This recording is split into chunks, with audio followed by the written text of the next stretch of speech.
Yeah, I mean, you said some important things, because now that the boys are 7, we have been struggling with that. Well, we have Custodio on their iPad, so we see what they do. So we kind of can monitor what they and see and block what there are certain things that they're not supposed to see. And we realize that, like, we'll be sitting there with an earshot and we hear something, we're like, oh, whoa, whoa, whoa, that's not appropriate. And then we have a conversation about it, but that's not the case all the time. Now, we are very guilty of this. I'm not going to come across as high and mighty, because there are a lot of times where I'm just like, even during when we were homeschooling during COVID, having school at home, not homeschooling, they would be done with their schoolwork, and then I had to work, and I would let them be on the iPad while I was in here not paying attention at all. So they were getting into some things that maybe we weren't aware of, and not that Custodio would catch everything. But we're like, James told us a joke last night, and Michelle and I both looked at each other and we're like, we don't know what that means. And we go, what does it mean? Explain it to us. And he whispered, I don't know what it means. And then we had a whole learning moment about, sometimes if you see something in a video and someone says it's funny, you don't have to think it's funny. You can come to talk to us or whatever. I mean, it didn't make sense at all. It was weird. So, but don't go and repeat something you don't understand, or just because you think someone else laughed at it and they thought it was funny, that you're going to repeat it, because it could be something inappropriate. So we're starting to figure out, how do we deal with that? And being teachers in this household, we have some weird ways where they have to tell us 2 things that confused them throughout the day, and 2 things that they thought were funny, and 2 things that they thought were, so we'd have weird conversations like that in our house. So you can't just throw an iPad or a device at them to busy them. It's okay, we did it, we're guilty. But you also have to be willing to have conversations about, this is inappropriate, that's a word you don't use at school, that's a word you never use, that kind of stuff. And a lot of people might disagree with that. I did at first, but co-parenting children, you have different views going into, the parenting. And, I think it's good to hear things. I always bring up the story of when Brent was, first or second grade. It was right after a school shooting.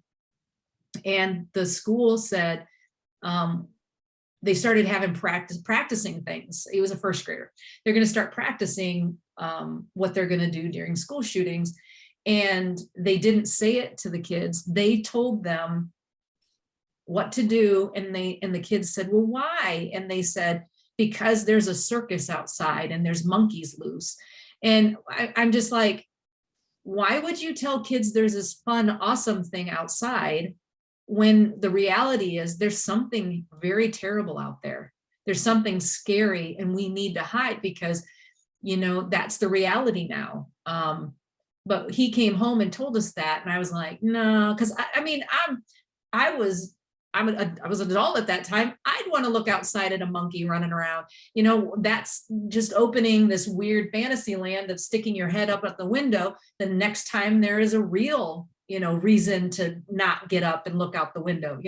I don't know. It's just, I think that. Well, no, I think it's so important to recognize that children do see things. I mean, it's virtually impossible to isolate them from the news and seeing shootings and drug use and inappropriate sexual behavior and a whole world of things that our kids are being exposed to, whether you have them sitting in their bedroom with a iPad or whether they're watching the nightly news. They're going to be seeing this stuff. And what I think is so critical, first off, is that you let the students and your children know, is this appropriate or not? Saying that's not appropriate. We don't use these words. You should not treat someone like what you just saw. That's not okay. Bullying is not okay. Using this kind of language anytime, online or face-to-face, is not okay. And setting those standards and making sure that the games don't encourage that kind of behavior. I'm not saying that you're never going to see violence in a game, or if a game has violence, it's terrible. No, but is it something that's encouraged? Is it something that say, oh, isn't this great? You just killed someone. You know, we've got to make sure that students know what is and is not appropriate behavior, and especially online, especially the whole aspect of bullying, what is and is not okay to say to real people. And, you know, some of these games have player interaction. And, you know, when you get into player interaction, and you see this in real life at real life sports games, you know, baseball games and so forth, there's some things that it's okay, a certain level of heckling, a certain level of you know, favoritism to your team as opposed to the other team. That's okay. But at some point it crosses the line and things happen that aren't okay. And we have to let the kids know that, both in their online and their face-to-face experiences.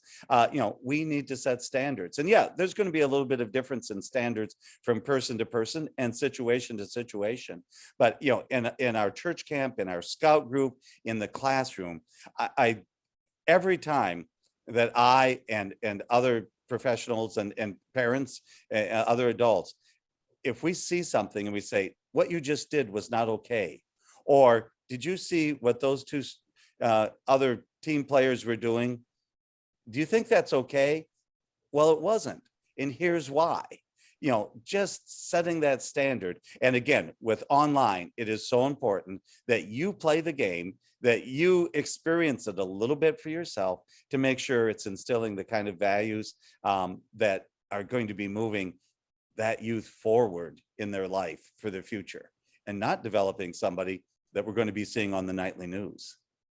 Exactly. I think conversations are important. Communication is important at all levels. And I mean, you nailed it right there. I mean, everything you talked about have been conversations we've had in our house, because all three boys were, you know, something was brought to their attention that wasn't very good, but to have those conversations and to make sure that they hear that's wrong, or that's not right, or that's inappropriate, and this is why.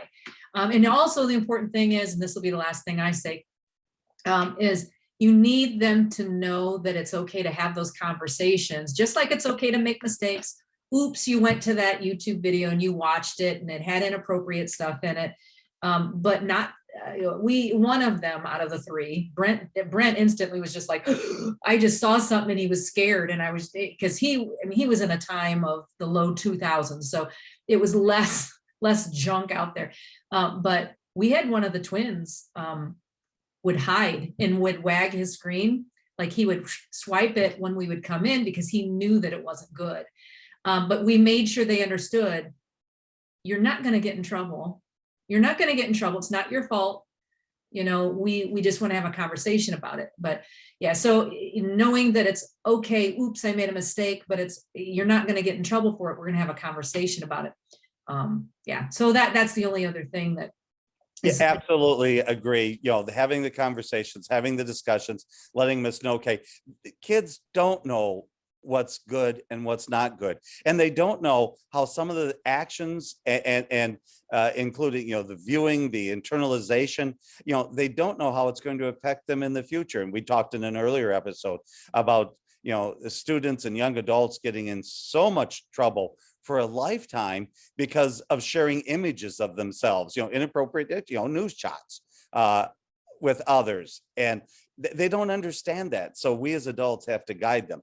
Having said that, we can't watch their every moment. We can't watch their every movement. We don't know for sure what all they're going to be doing online or face-to-face.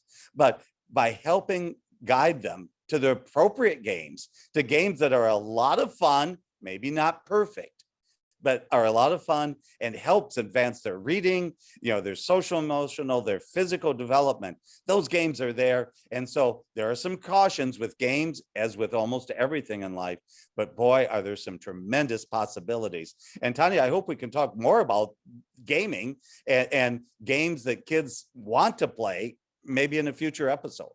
Okay, I think that sounds great. I do want to address the baby in the room, just so people watching don't think there's just like some weird child coming in.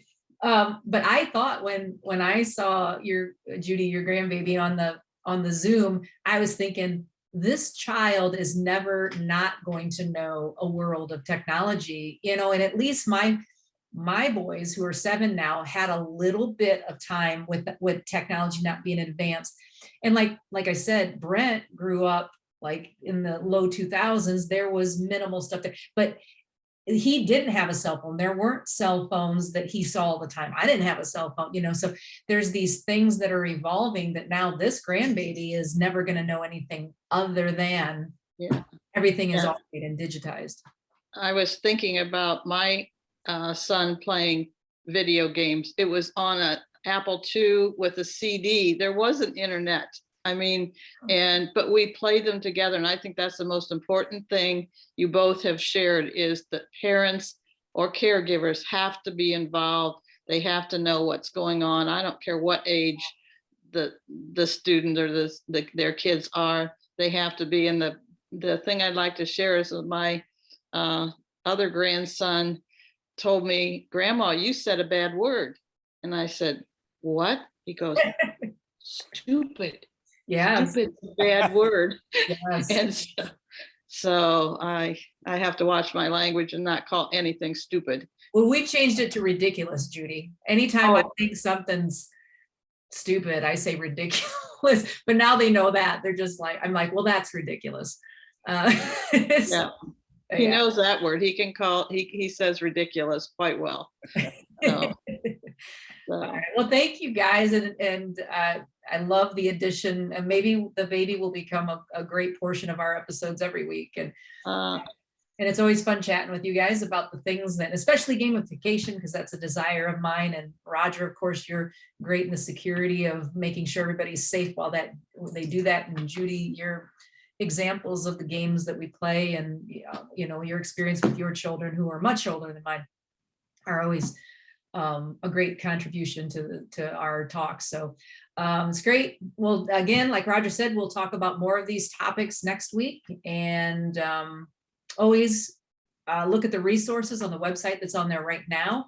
And you can connect with us with the emails that are at the end of this video. Email us anytime with any request or questions you might have in regards to integrating technology into your classroom. So thank you, and we'll see you next week.